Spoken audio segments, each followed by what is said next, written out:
출애굽기 23장 1에서 33절 말씀입니다. 23장. 너는 거짓된 풍설을 퍼뜨리지 말며 악인과 연합하여 위증하는 증인이 되지 말며 다수를 따라 악을 행하지 말며 송사에 다수를 따라 부당한 증언을 하지 말며 가난한 자의 송사라고 해서 편벽되이 두둔하지 말지니라.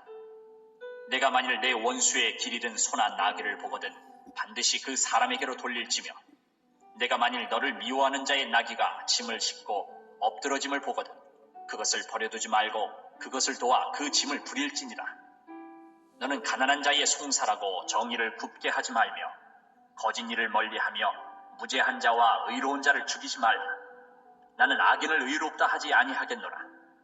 너는 뇌물을 받지 말라. 뇌물은 밝은 자의 눈을 어둡게 하고 의로운 자의 말을 굽게 하느니라. 너는 이방 나그네를 압제하지 말라. 너희가 애굽 땅에서 나그네 되었었은즉 나그네의 사정을 아느니라. 사랑하는 형제 여러분, 7월 12일 화요일 저녁 묵상에 오신 것을 환영합니다. 9절까지 읽었는데요. 본장의 전체 얼개를 먼저 오늘은 알고 들어가는 게 좋을 것 같아요. 9절까지는 공정한 소송과 처사고요. 10에서 13절은 안식년과 안식일, 14에서 19절까지는 세 가지 절기, 20에서 33절은 언약의 구체적인 명령과 약속입니다. 율법에는 하나님의 성품이 나타납니다. 소송에서는 가난하다고 편벽을 들지 말아서 정의롭게 해야 하고, 일상 처사에서는 원수에게도 도움을 주고 약자의 사정을 돌보라고 하셨죠. 하나님의 율법에는 공의와 사랑이 조화롭게 명령되어 있습니다. 공의를 행하려면 사랑을 내려놓아야 하고 사랑을 행하려면 공의에 걸릴 때 어떻게 해야 할지 우리는 당황스러워지는데요. 하지만 하나님은 둘 다 포기하지 말고 행하라고 하십니다. 공적인 송사에서는 공의롭게 하고 사적 실천으로 약자를 돕고 죄인을 용서하는 것이죠. 공의와 사랑이 완전히 실현된 것이 바로 십자가입니다. 인간의 죄에 대한 완전한 심판이면서 무죄한 독생자를 대속물로 내어주신 아버지의 놀라운 사랑이 완전한 조화를 이루며 성취된 사건, 그것이 바로 십자가입니다. 우리가 따르는 길이 이 길입니다. 공의를 포기하지 않고 사랑을 행하는 길은 죄로 가득 찬 세상에서는 십자가의 길일 수밖에 없죠. 자, 이제 10절.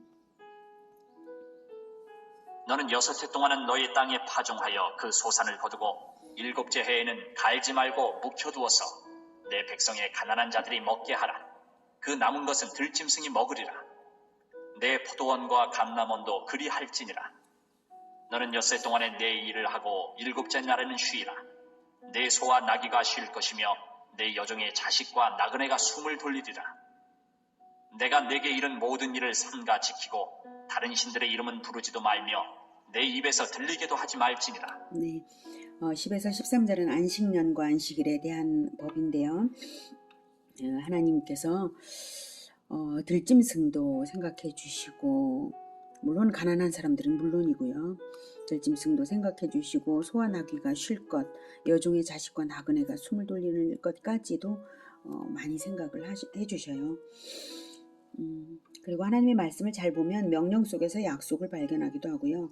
선언 속에서 하나님의 의지를 발견하기도 합니다. 10절과 11절은 안식년의 명령인데요. 언약 백성에게 반드시 안식을 주시는 하나님입니다. 7째 해는 갈지 말고 묵혀두라 라고 하는 것은 6째 해에 다 주신다는 것이죠. 반드시 부족함 없이 먹이실 약속이 숨어있는 맥락인 것입니다. 오죽하면 13절에 내가 내게 다른 신들의 이름은 부르지도 말라 하는 명령과 연계를 하셨겠어요. 나야말로 참 신이니 언약대로 보장한다. 믿고 그렇게 행하라. 이 말씀이시죠. 그런데 훗날 이스라엘은 이 안식년을 490년 동안 단 한 번도 안 지켰습니다. 가난한 이웃이 주워 먹는 것도 싫고 7년차 해를 위해서 하나님이 예배하실 것도 믿어지지가 않은 것이죠. 그래서 종국에는 바벨론에 잡혀가고 주인 없는 땅은 7년에 한 해씩 490년치를 몰아서 70년 동안 바벨론 포로 기간 70년 그 기간 동안 안식하게 되었습니다.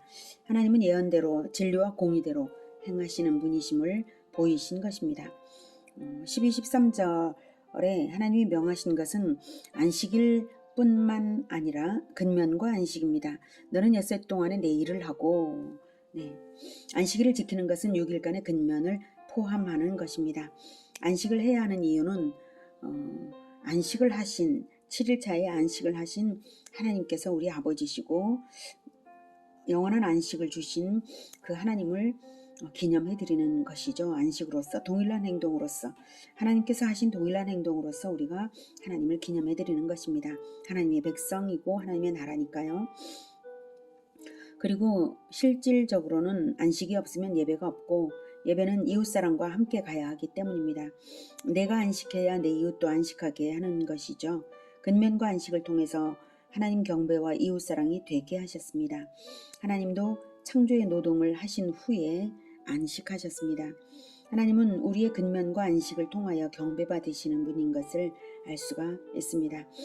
그러므로 직업이 있든 없든 하나님과 이웃을 섬기기 위해 6일간은 일을 하는 것이 마땅합니다. 직업이 없어도 봉사를 나가야 합니다. 그것이 마땅합니다. 그리고 먹을 것이 있든 없든 안식으로서 경배를 올려야 마땅한 것입니다. 14절 너는 매년 3번 내게 절기를 지킬지니라. 너는 무교병의 절기를 지키라.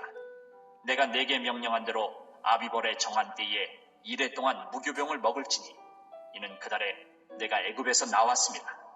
빈손으로 내 앞에 나오지 말지니라. 맥추절을 지키라.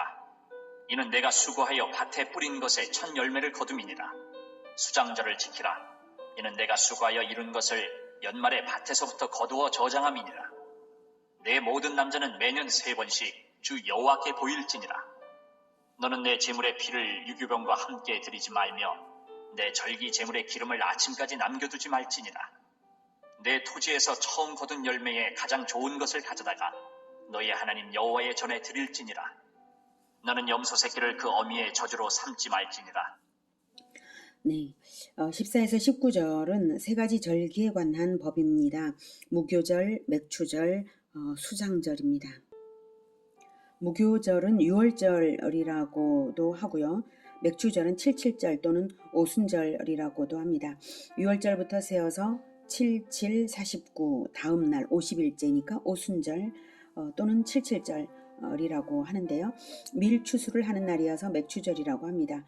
보리 맥자를 쓰는 것은 우리말 번역의 오류인 것으로 보입니다. 수장절은 1년 농사를 저장하는 의미로 수장절이라는 것이고요. 장막절, 초막절이라고도 하는데요.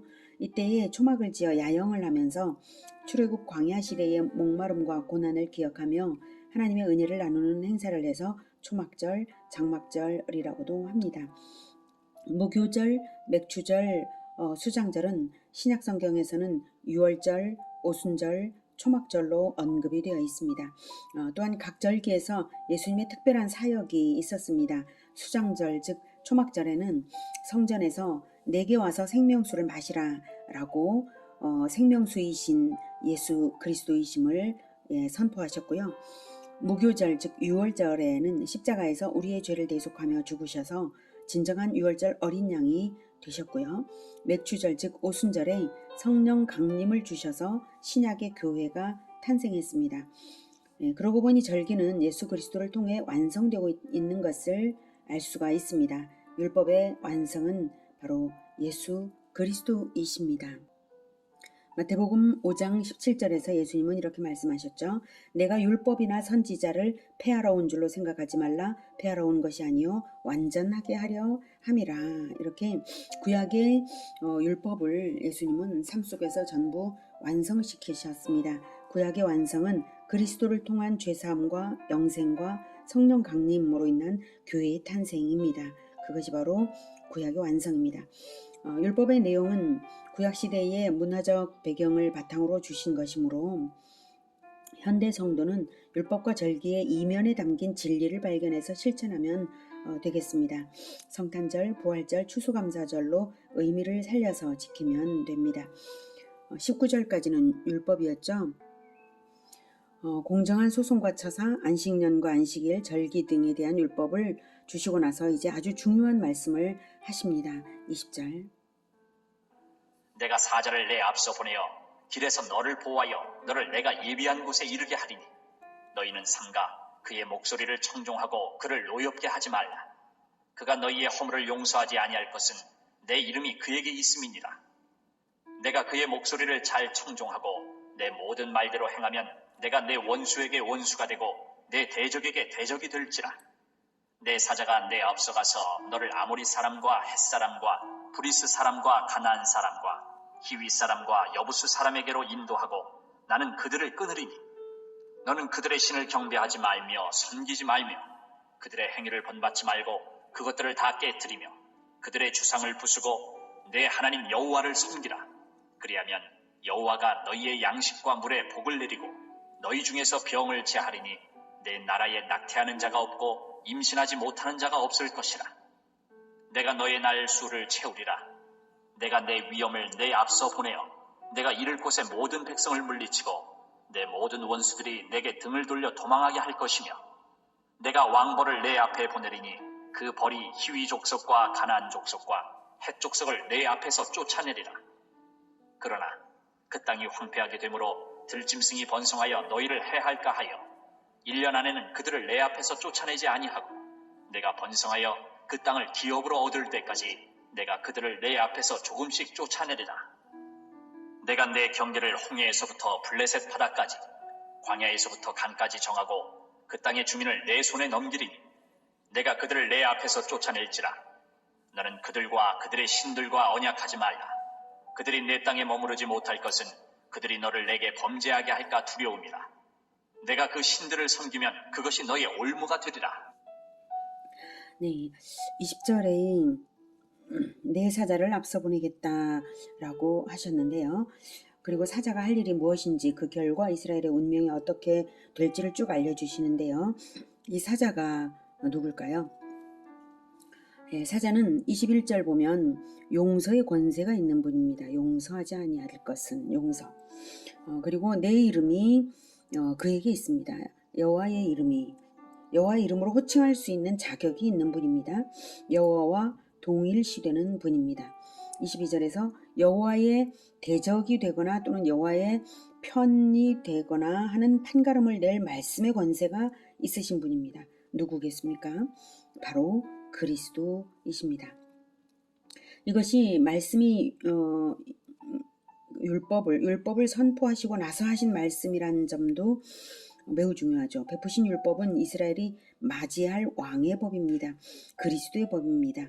법이 주어졌다는 사실은 국가를 시작한다는 뜻이고요. 국가는 왕이 있어야 되는 것이죠. 백성에게 법이 주어졌다는 것은 왕과의 언약 관계라는 의미입니다. 그러므로 여호와의 사자는 곧 이스라엘의 왕이라는 것입니다. 여호와의 사자가 할 일을 보면 더욱 확연합니다. 23절에 내 사자가 내 앞서가서 너를 아모리 사람과 헷 사람과 브리스 사람과 가나안 사람과 히위 사람과 여부수 사람에게로 인도하고 나는 그들을 끊으리니. 네. 여호와의 사자가 할 일은 전쟁 수행입니다. 전쟁은 왕이 백성을 지키기 위해서 하는 일이죠. 예, 사자는 그러므로 바로 이스라엘의 왕입니다. 에덴 언약의 1차적 성취가 바로 여기에서 이루어지고 있다라고 말할 수 있죠. 여자의 후손이 옛뱀 마귀의 머리를 상하게 할 것이라고 하셨지 않습니까? 마귀의 자식들인 가나안을 치실 것이니 1차적 성취를 지금 하나님께서 말씀하시는 것입니다.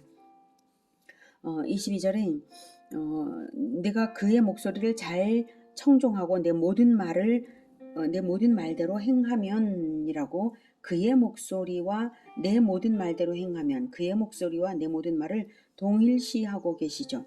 그리스도의 목소리를 청종하는 것이 곧 여호와의 말씀을 행하는 것이라는 뜻입니다. 우리가 구약의 율법을 잘 이해하지 못한다 해도 그리스도를 따라 행하면 그것이 같은 것입니다. 그래서 오직 예수 그리스도만이 하나님이 제시하신 유일한 구원의 길이 되는 것입니다. 22절 내가 그 목소리를 잘 청종하고 내 모든 말대로 행하면 내가 내 원수에게 원수가 되고 내 대적에게 대적이 될지라. 네, 순종하면 완전히 우리 편이 되어주시고 원수를 갚아주신다는 뜻입니다. 원수가 누구죠? 네, 바로 우리의 원수는 마귀입니다. 그리고 마귀의 종인, 그 당시에는 마귀의 종인 가나안이죠. 이것은 하나님이 그리스도를 못 박아 죽인 마귀와 그 종들을 영원히 심판하시는 것이 바로 우리의 구원이 되는 원리를 세워놓으신 것입니다. 그리고 그 대결은 역사적이고 현실적인 대결입니다. 23절 내 사자가 내 앞서 가서 너를 아모리 사람과 헷 사람과 브리스 사람과 가나안 사람과 히위 사람과 여부수 사람에게로 인도하고 나는 그들을 끊으리니. 실제로 가나안 정복 전쟁 시작할 때 여호수아는 여호와의 군대 장관을 여리고성 근처에서 만났고요. 그 이후에도 만난 흔적이 있습니다. 그리고 신기한 일들이 벌어지면서 엄두도 못 낼 가나안 정복을 31대 31 승, 네, 31전 31승, 31전 31승 무패로 완승하고 땅을 차지했습니다. 이처럼 그리스도는 여호와의 사자라는 이름으로 구약에도 등장하고 있었던 것을 아시기 바랍니다. 과거 아브라함에게도 모리아산에서 이삭을 번제로 드릴 때에 나타났었고요. 야곱에게도 나타나 씨름을 했었습니다. 눈에 보이게도 나타나시고 눈에 안 보여도 구약시대 내내 앞서 행하시며 갈 길을 인도하신 것입니다.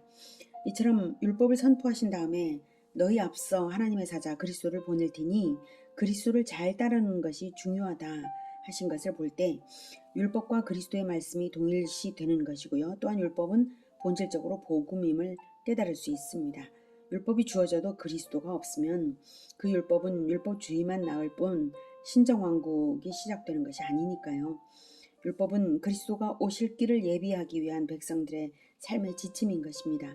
율법은 믿음으로 받을 때 본질적으로 복음입니다. 자, 20에서 33절 언약의 구체적 명령과 이제 약속들을 이제 보면 19절까지가 율법 조항 19절까지의 조항이 언약관계 유지의 조건이라면, 예, 언약의 조건이라면 20절부터는 그 혜택이죠. 예, 하나님은 우리의 실질적 변화와 실천을 요구하면서 그 결과로서 실질적인 혜택을 보장하신다는 그 원리를 여기서 보여주고 계십니다.